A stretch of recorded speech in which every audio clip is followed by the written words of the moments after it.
Moving cross country? Great. You have two-ish options. You hire professional movers, or you DIY it, or you do something in between. It feels overwhelming, but in reality, it's not that bad. Think about it as a spectrum. On one side, you have the money, and on the other side, you have time and effort. If you have all the money, hire the best mover and do as little of the work yourself. If you have all the time and effort, do all the work yourself and save some money. If you're not sure where you are on the spectrum and what options exist, well, I guess that's why you're watching this video, and it's a good thing you are, because I can't think of a better place for you to be right now. I'm Sergio from Move Buddha. If you don't know what Move Buddha is, we are a moving resource. Everything there is to know about moving, from your moving options, cost, and all the details you should know, we talk about. We help 400,000 people move a year and thoroughly understand the ins and outs of moving, especially complicated interstate moves like the one that's on your horizon. I'm actually going to jump right into what it costs to move cross country using 4 of the most popular moving options. For simplicity's sake, I'll give you the price for a 2 to 3 bedroom home move. As you can see on the screen, the most expensive option is hiring professional movers, whereas moving containers, rental trucks, and freight trailer companies can all cost about the same. Since we're on the topic about cost, I'll quickly go over the factors that play into your final price. The size of your move.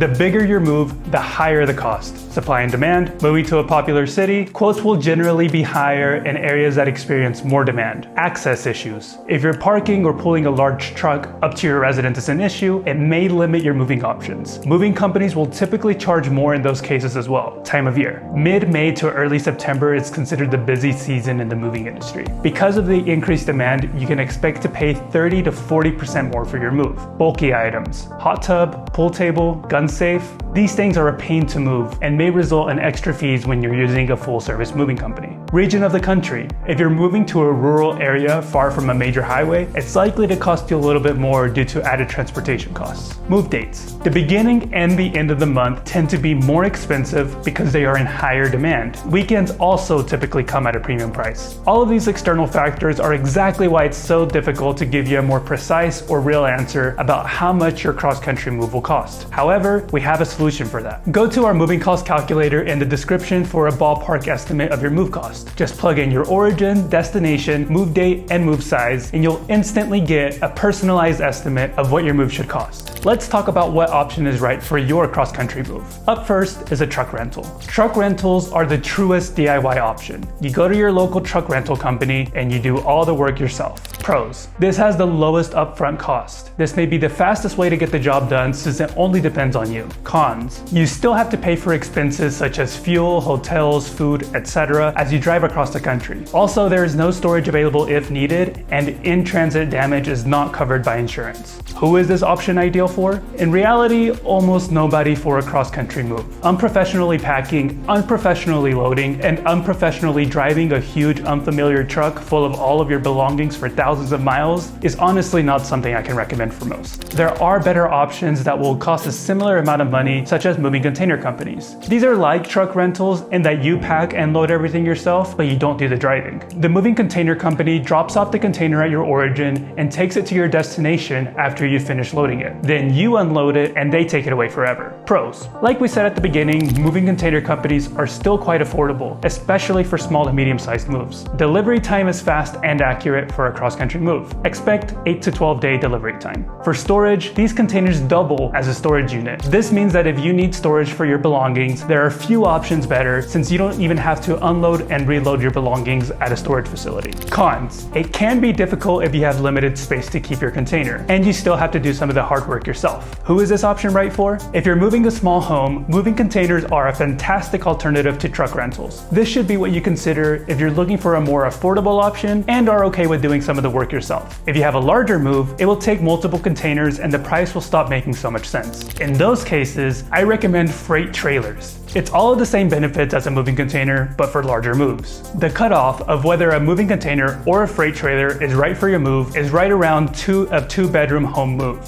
If you're unsure which is best for you, U-Pack is a great company that actually does both options, so they'd be a good place to get a quote from. So let's talk about professional movers. Professional movers will handle all the heavy lifting, furniture disassembly, and even pack your household goods if requested, taking a lot of the hassle out of moving. The only hard part about this option is picking a mover that's actually good. The research and booking process is often overwhelming, which is why people go with the most familiar option of a truck rental many times. But I promise you, you'll be grateful on moving day when you see what these professional movers are able to do and how quickly they can do such a good job. Oh, and by the way, to make the research and booking process easier, I have a link in the description of moving companies that we've vetted ourselves. Pick the one that makes the most sense to you and then just watch them go to work. Who is this option best for? Professional movers are the most expensive option. So this is the option for somebody that's not necessarily on the tightest budget. Honestly, this is the right option for anyone who can afford it. Now let's talk about tow-behind trailers. I feel like I have to talk about this because if you look up the absolute cheapest way to move cross-country on Reddit or something, this is the answer you'll come across. Tow-behind trailers are cheap, but they are very limited in size. So unless you're moving a studio apartment, it probably won't be enough. On top of this, and perhaps more importantly, if you don't have experience hitching and driving a trailer, do not try to learn it on a 1,500 mile plus moving adventure. Trailers are responsible for a lot of accidents because they can increase your turning radius and stopping distance. Given the options that I mentioned above, I cannot in good conscience recommend a tow-behind trailer to most people. There is one hack that may save you some money. Okay, so say you really like the moving container or freight trailer option, but you also understand that it would take an insane amount of time and energy to load everything yourself. Hire a moving labor service. These are companies such as Hire a Helper or local moving companies that have experienced movers on staff and can help you with the loading and unloading. A moving container plus moving labor service combination will likely still be a little cheaper than hiring a full service mover, but they will take some of the load off your plate. I've linked an in-depth analysis on the cost of moving cross country and your moving options in the description below. Thank you so much for watching.